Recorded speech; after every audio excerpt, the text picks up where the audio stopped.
You should have 3 different items. You would have the PowerPoint on the grants and controls, a summary, and also a findings. So we'll be kind of hitting on all 3 of those.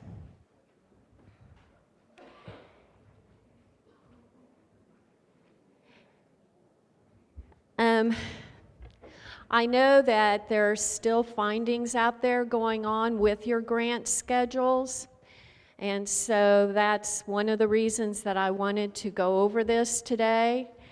Actually, I thought that I would have already testified before the audit committee on Tuesday, and so I would be able to give you more official words on some of the internal controls that I'll be talking about. But they have to approve our new internal control manual as far as minimum standards are concerned. I don't have any concerns that they will be approving those, but it's somewhat unofficial about the last part of what I'll be talking about to you as of today. So just kind of keep that in mind. Okay. First of all, I thought I'd just kind of give a general background. It's been a couple of years since we've talked about grants, and I know some of you weren't in office at that time, so it doesn't hurt to just talk a little bit about what the grant schedule is and why that you have to submit it through the gateway. First of all, the Federal Office of Management and Budget, Circular A-133, requires that when a county expends $500,000 or more a year in federal awards, that an audit in compliance with this circular be conducted. And this is not an option. And this affects just about every one of you. This 2014, it was around, I think, 88 of the counties, so there's only a couple that would not require a federal audit. And irregardless of whether you have a federal audit or not, you have to submit your federal expenditure information. You, as the auditee, have several responsibilities spelled out in the circular to be in compliance with. One of them is to prepare appropriate financial statements, including the schedule of expenditure of federal awards, Sefa for short. It's often interchanged with grant schedule. So when I say grant schedule, I'm also talking about Sefa. And the Sefa schedule has to be compiled in compliance with this circular. The feds have very specific things that they require to be in this schedule, and they have some specific things on how that they are to be presented. We at State Board of Accounts, we parallel this in a manual that I think is little recognized, but it is there. It's called our Accounting and Financial Reporting Regulations Manual. We have spoken about it in the past. It will show you and talk to you a little bit about regulatory reporting, what that really means, which is what your basis is on a regulatory basis. When you enter information into the gateway, it comes out in the format that you're used to seeing when you have your financial statements presented and the opinion that we put on those. That's a regulatory basis. And it also will talk about the grant schedule and the information that's required in there. This manual can be found on our website, and that website is www.in.gov/SBOA. Please don't let me know that nobody knows that. We're very proud of that new website and everything. It's not a new website, but our new format.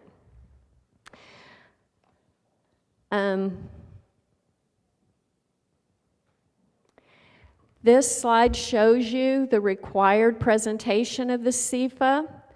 You should be familiar with this as part of your audited financial statements. It looks fairly simple. You have the name of the federal agency, the name of the federal grant. If it's a pass-through to you from another entity, that entity's agency name, the federal CFDA number, pass-through entity identifying number, and how much was actually expended. So this is the final product that you want, and that you want to have materially correct. If it's not materially correct, which does happen, it could lead to a qualified opinion in your report. If you don't have a process in place and internal controls, proper internal controls, which is what we're going to be talking about, this could lead to a federal finding. So, you're like, well, I've never done this. You're right, you don't. It is created based on the information that you input into the gateway system on an annual basis at the same time that you do your annual report.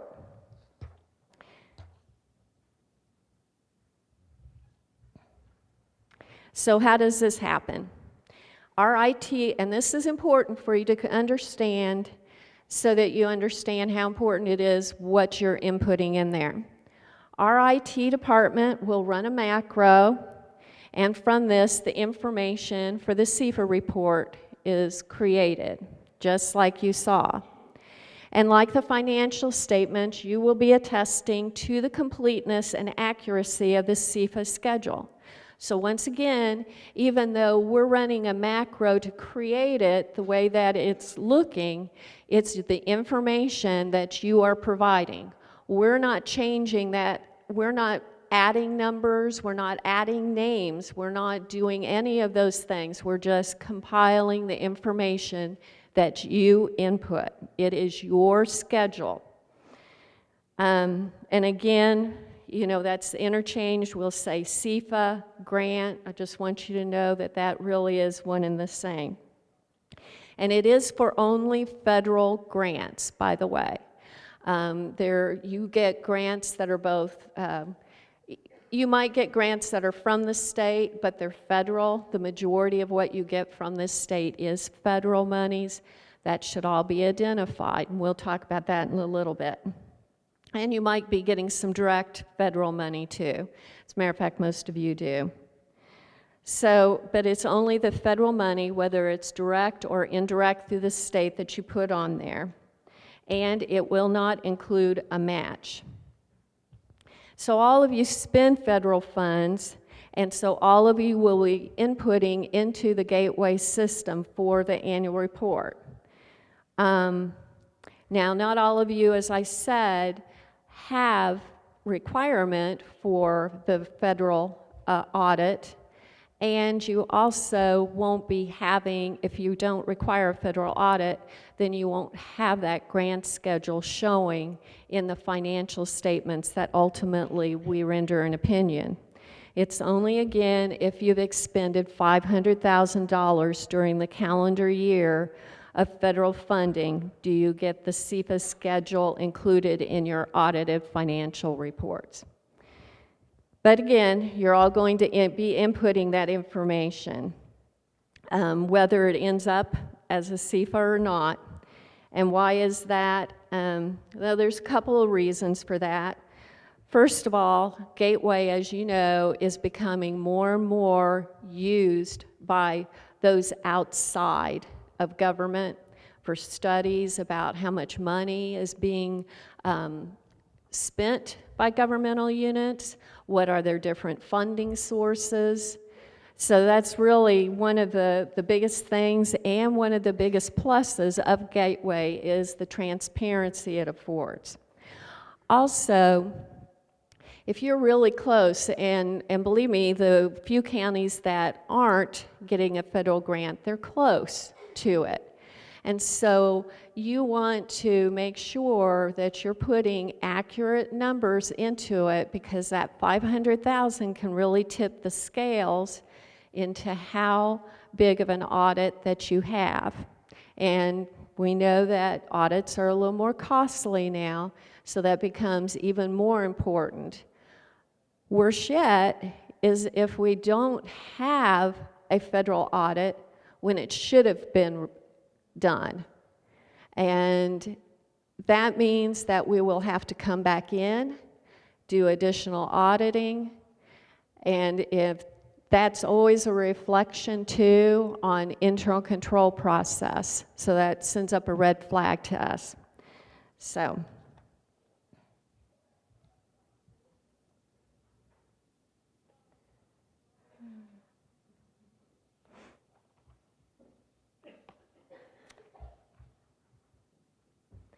So one suggestion that I have for you, and we've made this suggestion before, and you'll have this in front of you as one of your handouts, is something called a grant summary.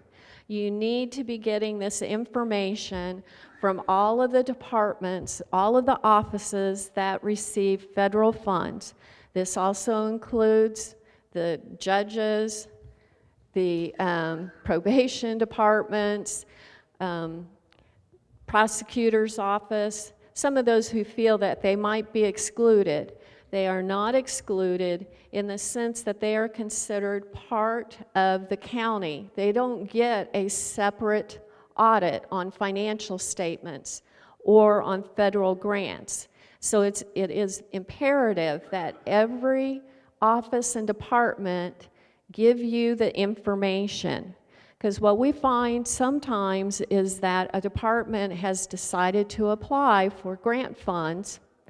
They open up their own bank account, and they're just filtering the money through that.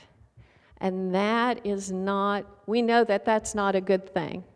All grants should be coming through your office and through the treasurer's office. None of this outside banking for grants. Now, on the grant summary, one of the things that you can do is that you can distribute this to all your departments. You can talk to them about the grants, that it is a requirement that any grants be subject to audit. It has to be incorporated into a population so that we can make that determination. And so this is kind of a handy tool that they can use and you can use to identify this information. So first of all is the local project name. That's the name used to locally identify the project. For many grants, this would be the same name as the formal grant name, but it may differ, especially if you're trying to more clearly identify a local project and why that you're receiving that grant. The award number. This is the number that the awarding agency has assigned to your grant and should be included in the award letter. Sometimes there's no award number. That's okay. The best example I have of that is 4D. 4D does not have an award number. In those cases, you leave blank in the gateway system.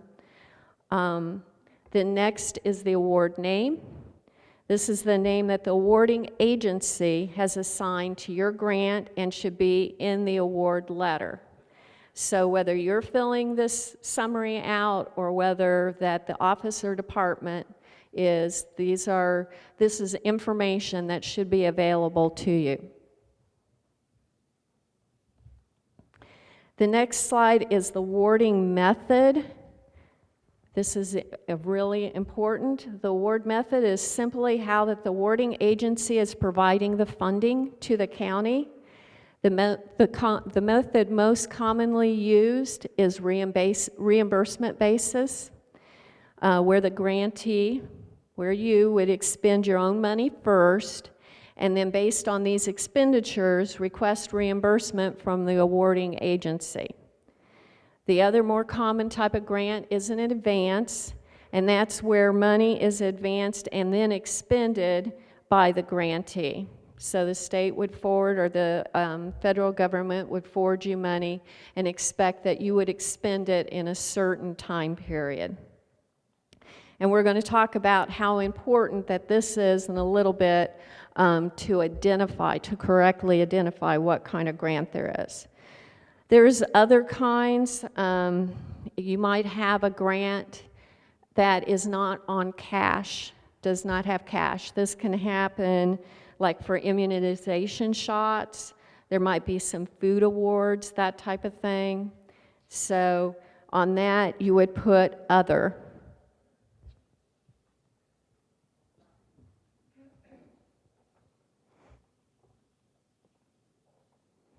Next, we have the fund name and number. This is what you are using in your accounting system. Remember, if it's a federal, then the fund name should start with the CFDA number. That would be in the 8000 series for your fund under the chart of accounts. If you're using an 8000 series number, it should always have a CFDA number first. Next, we have the initiating office, contact name, phone number, and email.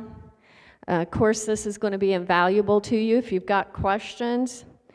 If one of the offices or departments in your county is getting a grant, needs a fund number, you should have that contact information of a person that you can talk to in case you need some further information. Pass-through agency. Again, most county grants are from the state, so this would be the name of the state agency, which again, that should be in the grant agreement. It would be good for you to have the contact name and contact information, because there's a lot of times, let's face it, in the office or department that's receiving this money, they're more concentrated on the program itself. You are the one that's really going to be concerned about proper reporting on the grant schedule, not so much the office or department. They're like, do I have enough money to do what I want to do? So it's really important for you to get that information. And I'm telling you, sometimes it's fairly complex. I know you all have to deal with 4D. There's always questions about whether or not this is an allowable expense to be going through there, whether it should be going to the clerks or the prosecutor. And we'll get calls in. The best people, like for 4D, that you have questions, is to go to the grantor agency. And once again, if you have that information in front of you, you can go, I am going to call, and you will probably, especially with 4D or NDOT, someplace like that, you are going to have that go-to person's name that you always contact.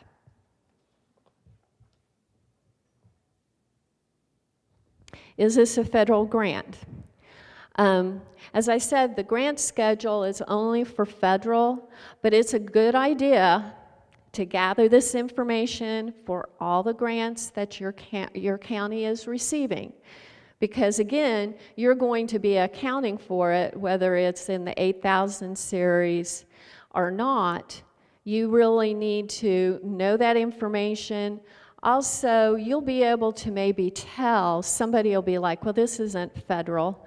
And then you're looking through the information or maybe even the contact person, and you're like, oh, this is a person that I deal with all the time at the state, and it's DCS.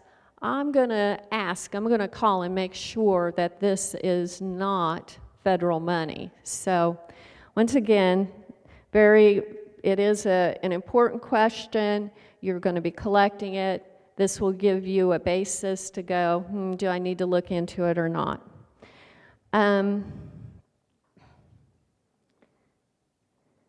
I will have to say that sometimes your grant agreements don't specify. And don't try to guess. Just contact the grantor agency. Because like we were saying, it's very important that we get this information correct.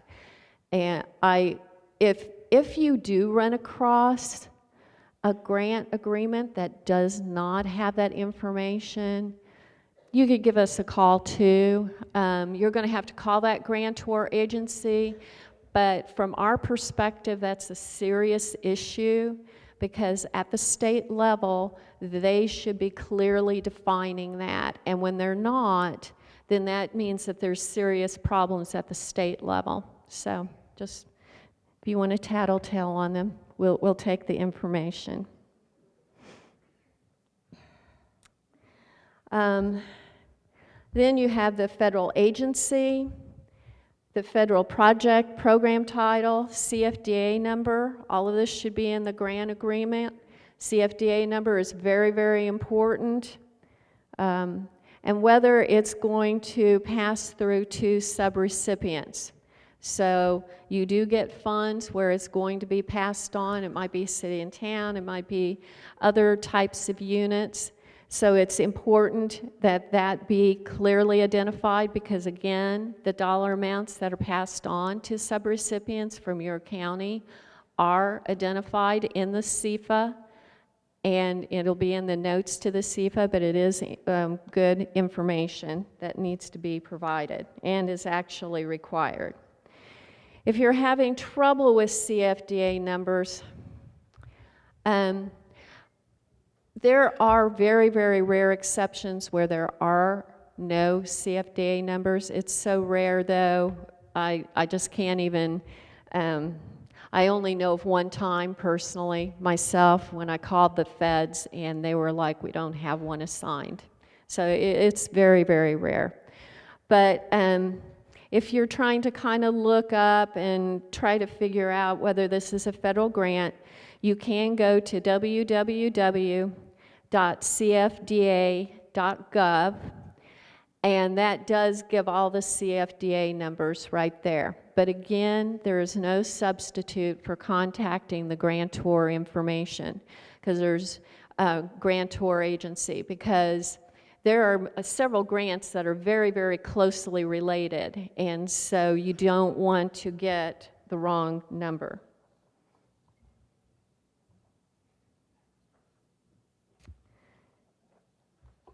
Here we're talking about advance versus reimbursement. Remember I said that's pretty important. You need to identify it properly. And the reason is when you input into the gateway system, you're going to identify it there as well. You will be needing to identify it because of the way that the gateway is set up. It will grab certain numbers for expenditure. If it's on the reimbursement basis, and again, this is grant money received before disbursements are made, and so what's going to happen is if it's on a reimbursement basis, we are going to take the receipt information that you have inputted for that grant to put as the grant expenditure. I know that sounds confusing, but the reason is that's the more conservative approach. You do run into cases where you have under your grant fund that you've expended so much money and you're in the red, and then it turns out you're not getting reimbursed for all of that. There could be expenditures that don't meet the qualifications.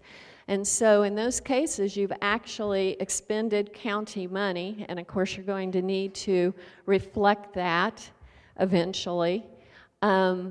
But that's why we take the more conservative approach that those are your actual expenditures would be the receipts, because once you have been reimbursed, we know for sure that that is what's expended. Now, if it's advance money, there you've gotten the money, and whatever is expended is what will be reflected on your grant schedule. But that's why we really caution you to please make sure you're identifying it properly.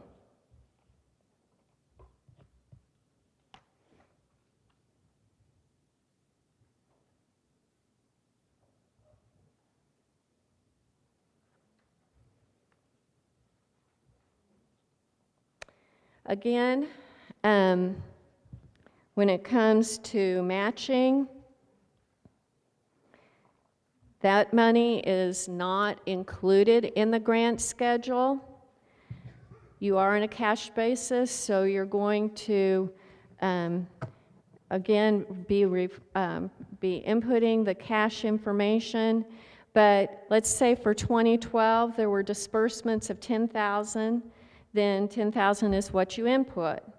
If there was a local match of, say, 30%, which you had moved into the fund, which is what you would properly do, is move your match into that fund, the total disbursements were $10,000, then you would input $7,000 as your federal expenditure. And the same way for your receipt information. Obviously, any match money would not be included on the receipt side of what you're putting into Gateway.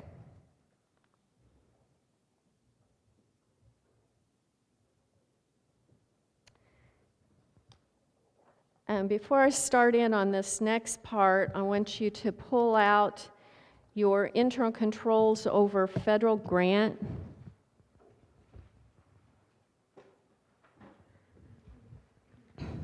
And I just wanted to kind of go over with you. Hopefully nobody has gotten all of these findings in one at one time, but these are the more common ones.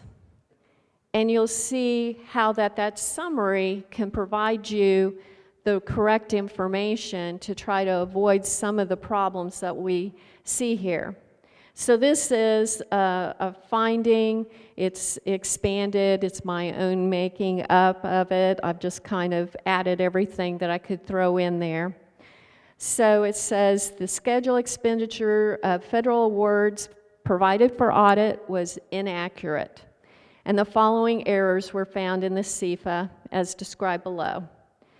The schedule did not include some or all the grants. Okay, that's where this summary schedule can really help you with that and requiring it from all of the departments. This does happen. I hate to say it, it does happen somewhat frequently, and so you want to avoid this. The schedule included state grants and matching. We've just talked about that.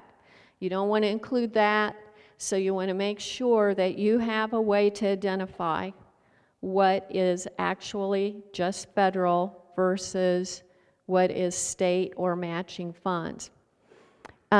Another thing that you might want to do when you're gathering summary information is to also look at your prior year Sefa report, because again, you might get something from another department and it's from transportation, your highway department, and you're like, I know this is federal. They put it on my Sefa report last year as federal.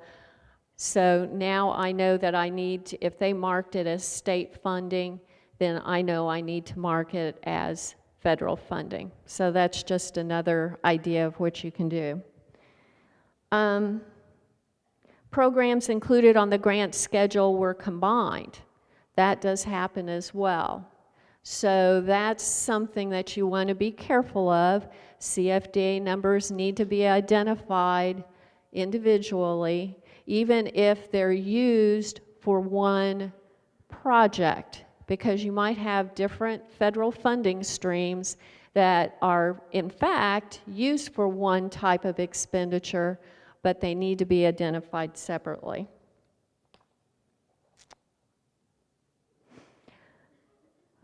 We also have where programs on the schedule either had the incorrect Sefa numbers or the Sefa numbers were omitted.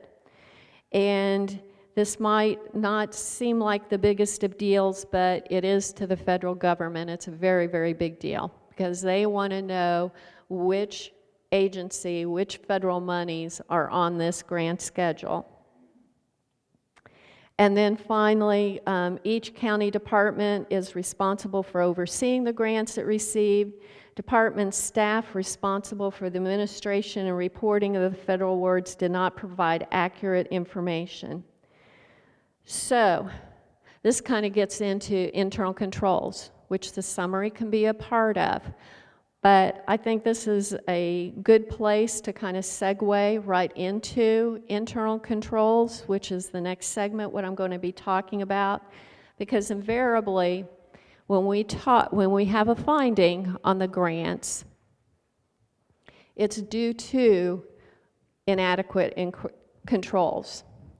So I think it's kind of important to go over what you should be seeing for controls for grant schedules, not just the summary, because the summary is just a tool, but what is a complete, comprehensive internal control.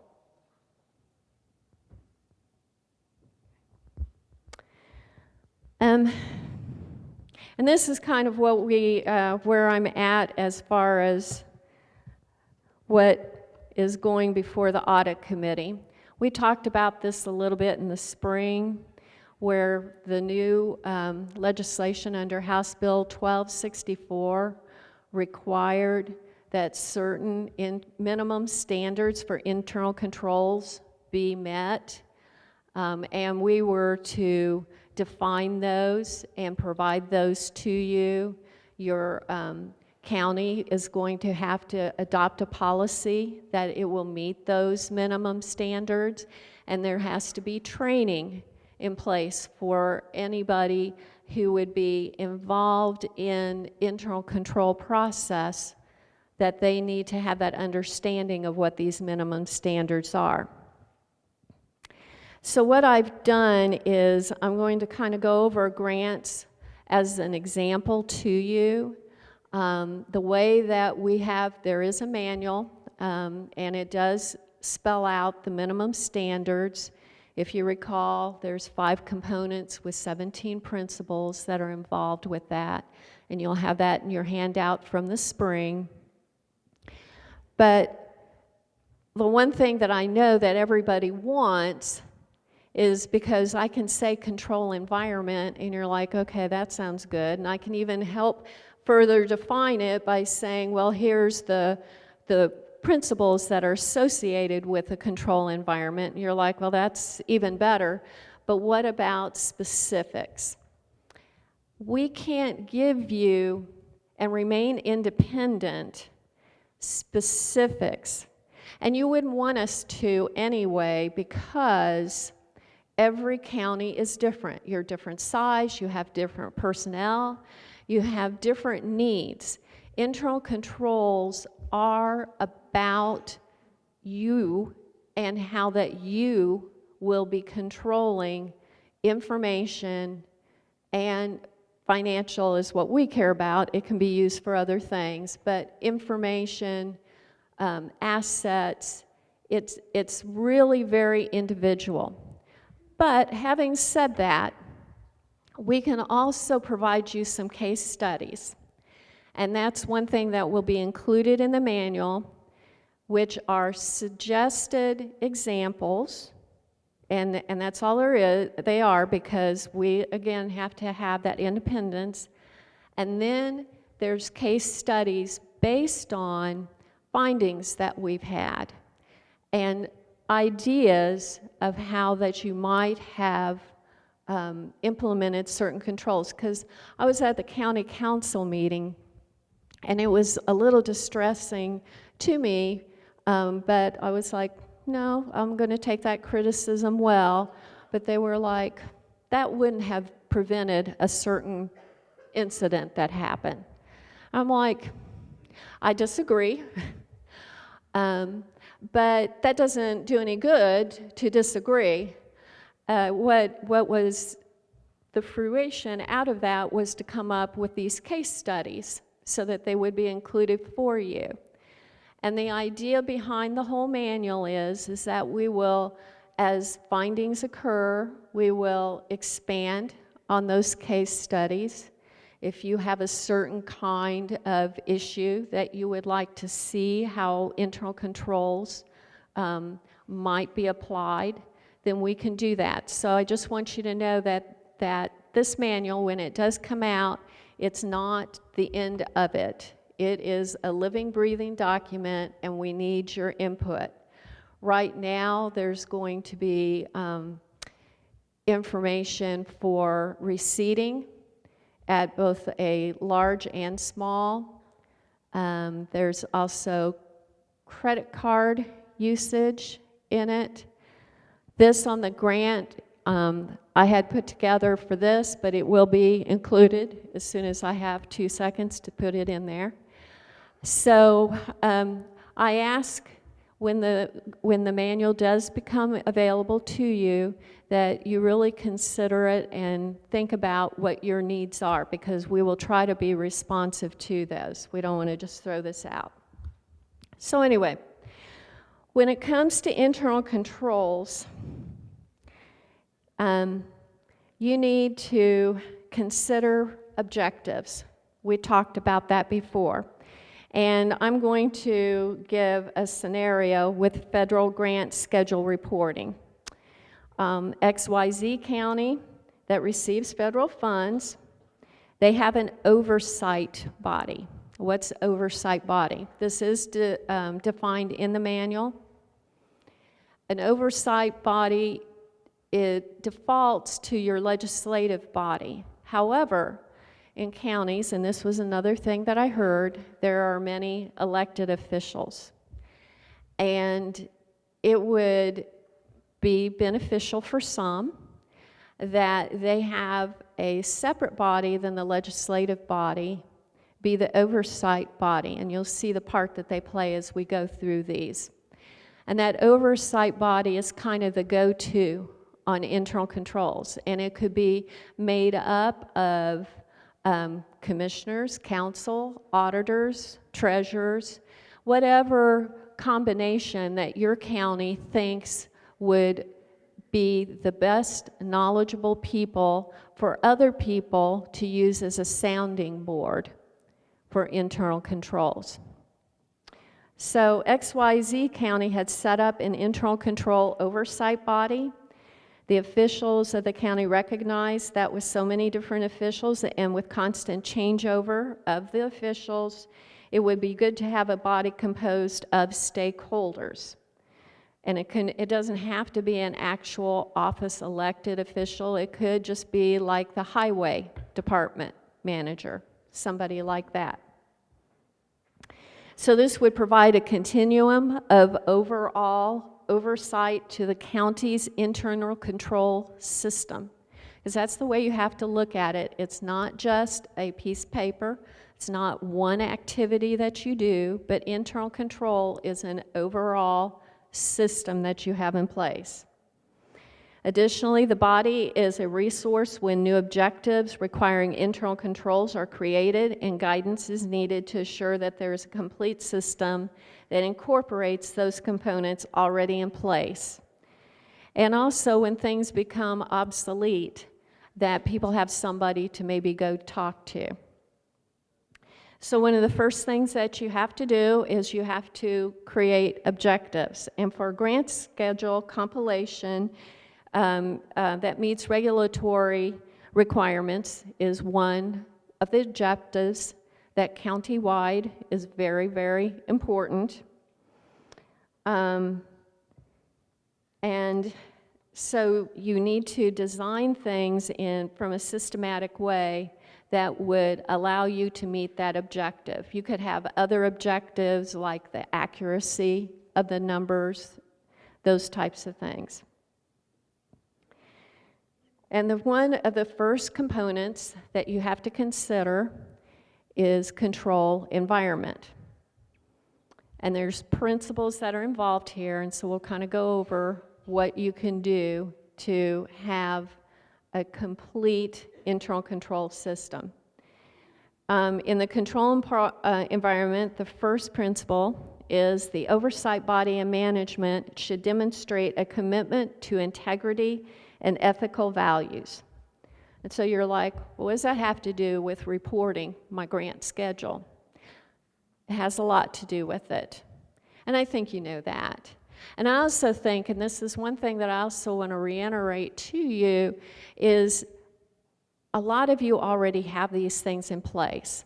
It's just thinking through the process and seeing if you have all of the elements there or not, and getting some of these things documented.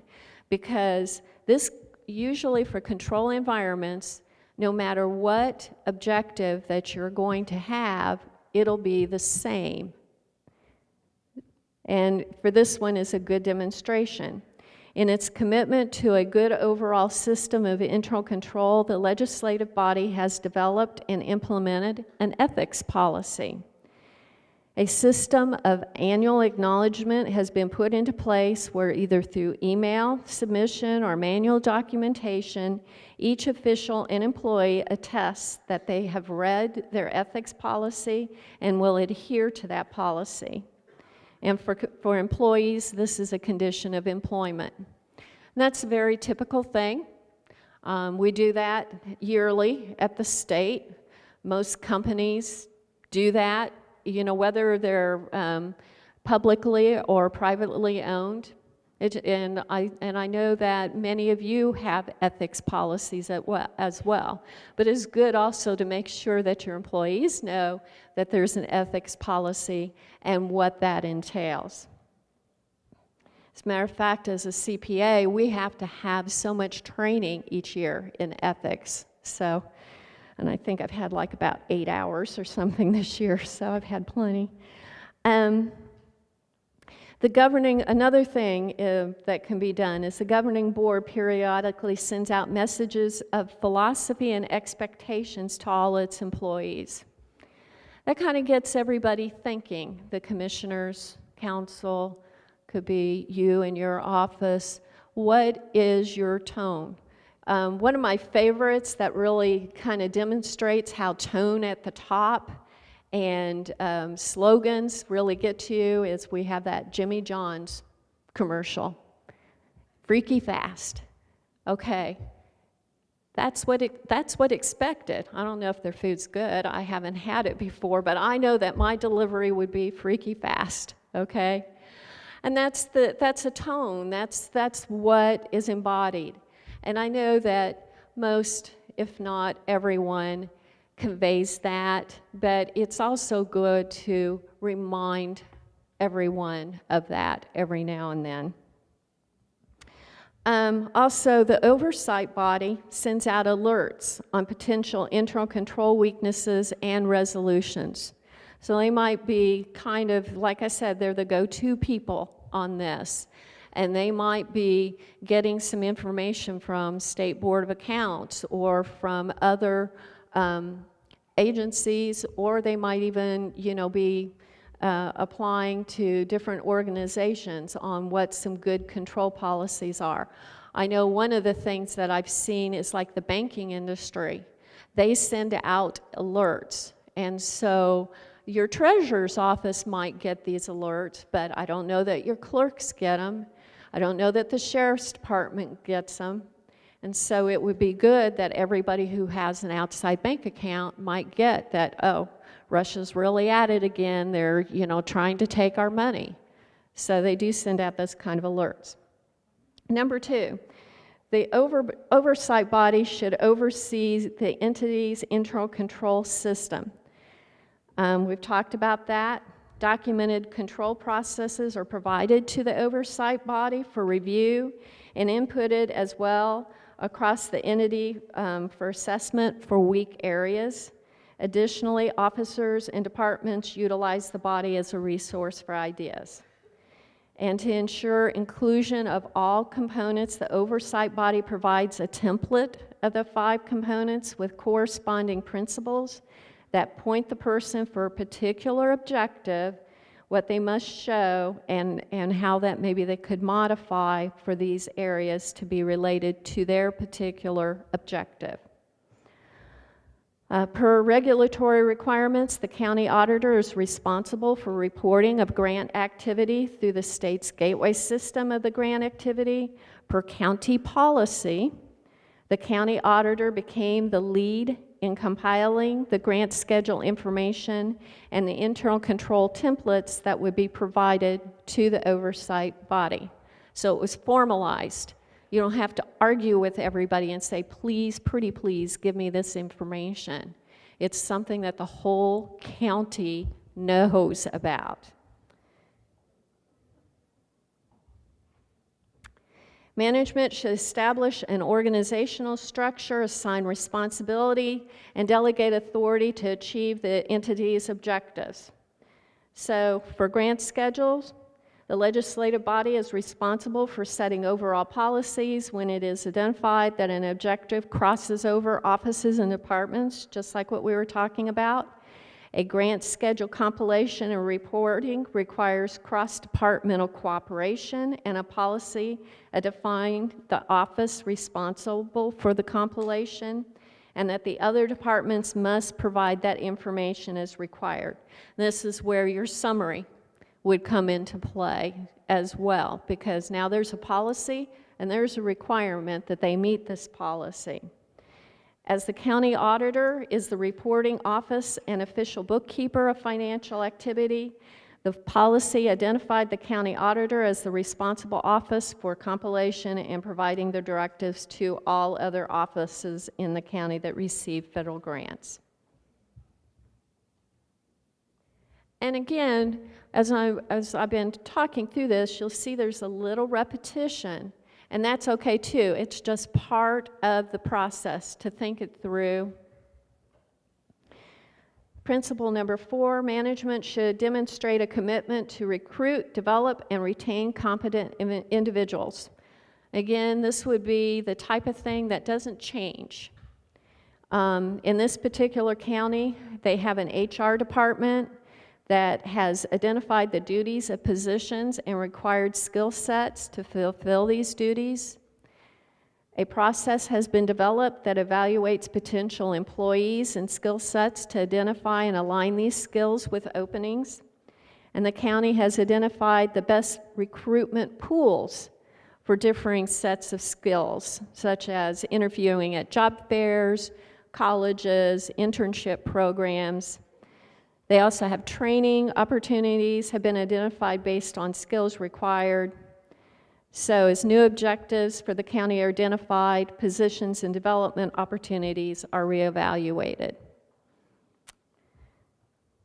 Principle 5, management should evaluate performance and hold individuals accountable for their internal control responsibilities. Again, I know you do this. There is an evaluation process in place that is uniform throughout the entity, though the evaluations themselves have been developed to reflect the differing duties and responsibility of the employees' internal controls, and their place in that internal control, their duties with the internal controls have also been identified. The specific requirements of the controlled activities have been identified, and there's evaluation markers that have been identified. How do you know that somebody is doing their job and that they're participating appropriately with their internal controls? Annual formal evaluation on each employee are performed with interim counseling provided if an employee's supervisor determines that it's warranted. So, and I know that's difficult. Time gets away from us, but it is one of those really important things that if you notice somebody is not really doing their part on an internal control, that you talk with them throughout the year, not just wait at the end of the year and go, sorry for you, you're not getting a raise.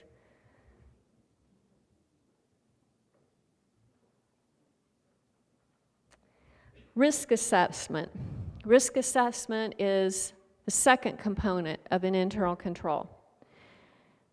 Management should define objectives clearly to enable the identification of risk and define risk tolerances. So for grant schedule, compilation, and reporting, need to think through, what are my risks here?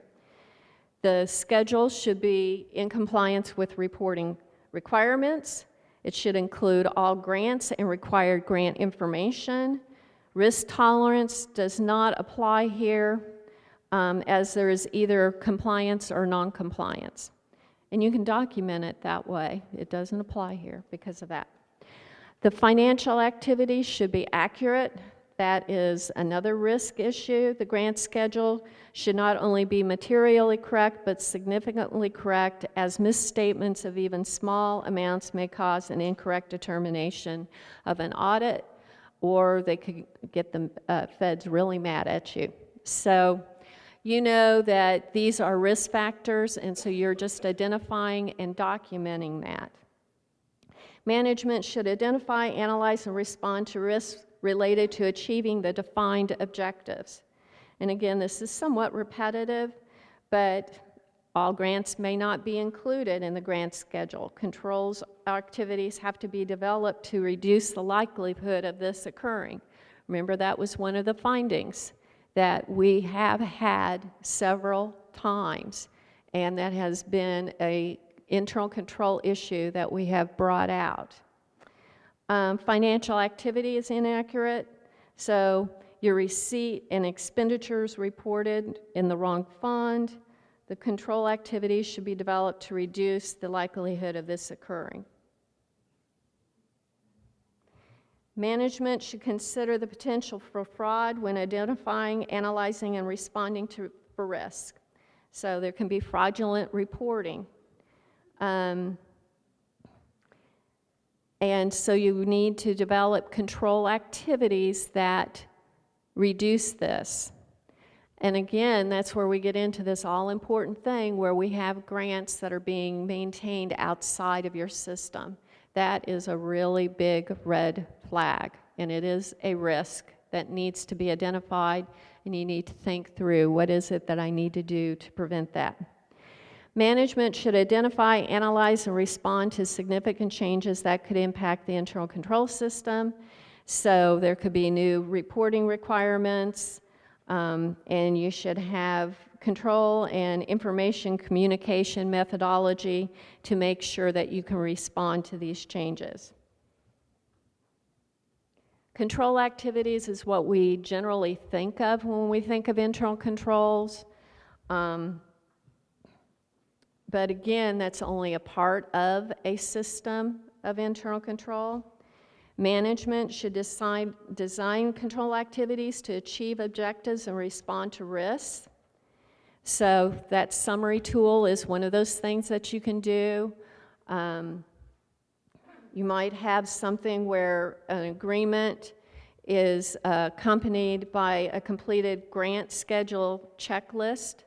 You might have a checklist that says, I need the grant agreement, I need the checklist, I also need certain reports from you on a monthly basis. You know, it just depends on what is it that you need, and then you would have activities that are created in order for you to accomplish your goal, which in this case is to report grants accurately.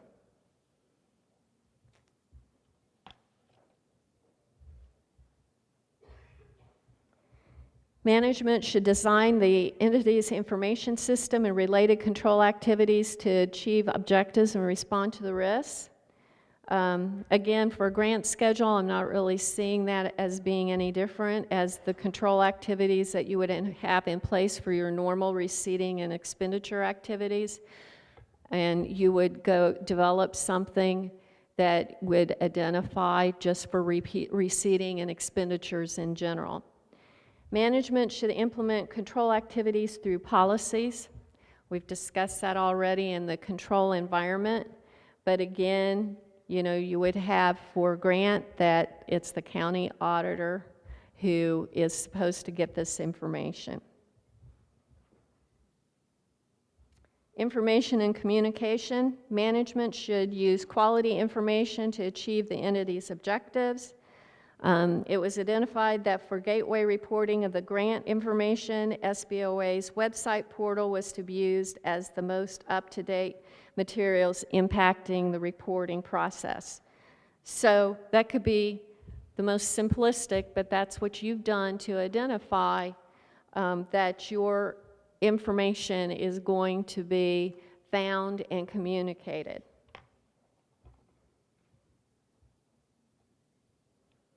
Management should internally communicate the necessary information. So you need to, email has been identified as the communication method to be used between the offices, departments, and oversight body in regard to grant information.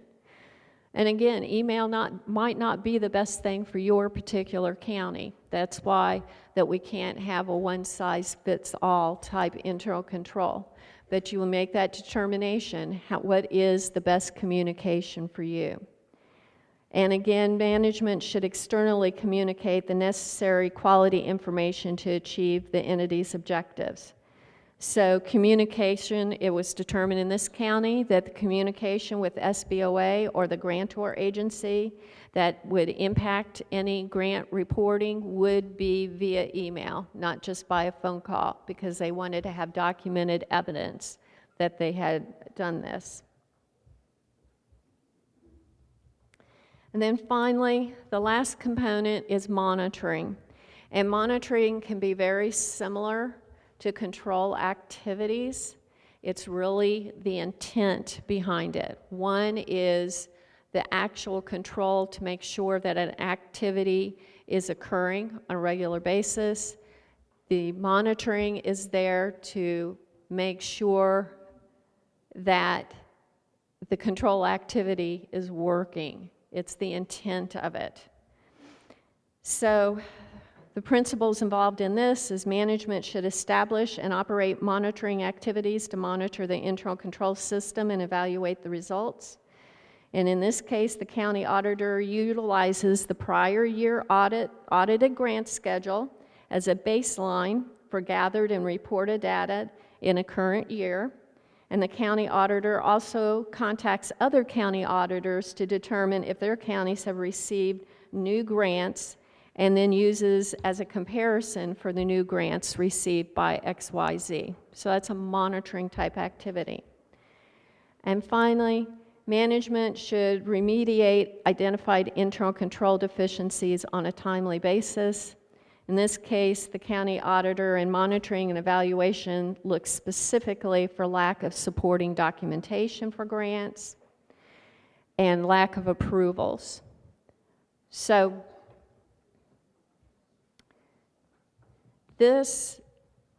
all of these components, when you put them together, and like I said, a lot of these you've already got in place, it just takes the documenting of it and the thought process through it.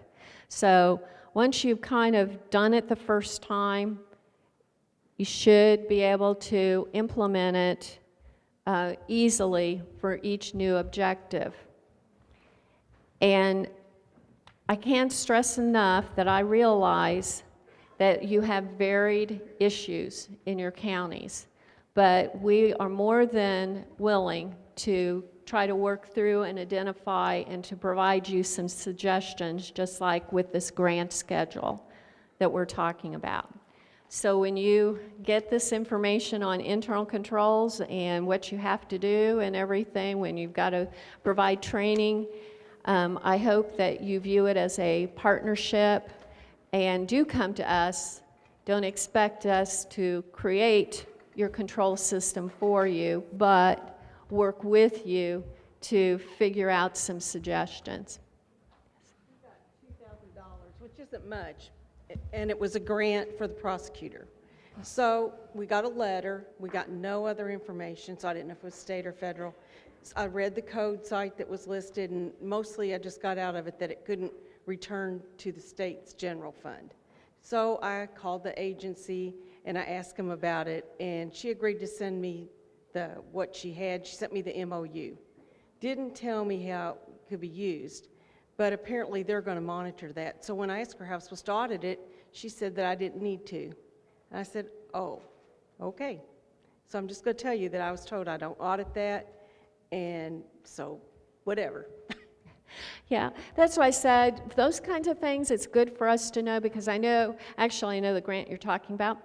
But on those kinds of things, it's very helpful, because sometimes At the state level, they don't understand their responsibilities either. And so it's a learning moment for them as well. And we would like to help them to help you. Debbie, I'm aware of the site that we can go to get a CFDA number if we don't have it. But something that I think that would be useful, and it may not be out there, but I would love it. I realize that I would have to pick through and find the ones, but I would like to be able to find a site that I can go to find federal money, federal grant money that has been given to our county, or state grant money. And I know there's going to be other towns, cities, things like that in there, but I could actually see if I've gotten everything that pertains to the county. Is there anything out there like that? Actually, the feds do have a website for that. The state does not. I can tell you that much. But the federal government does have a website, and let me find that for you, and I will send that out. It's on the tip of my mind, but they do have that, which I think, especially for counties, that would be invaluable to at least visit that website and see if you're getting all of the money that's available to you. So let me see if I can find that, and I'll get that to you, okay? Okay, well, a lot's been thrown at you today. I appreciate how kind and patient that you've been. I know you're anxious to get out there and start your, whoops. One really quick announcement. Gail just told me that the bicentennial flags were just delivered to the government center today. So they're in Indianapolis, so they're not going to be handed out until hopefully first thing tomorrow or right before lunch. So they're just not here today. Okay. Those flags are kind of neat. So anyway, enjoy your evening and get well rested for another day tomorrow.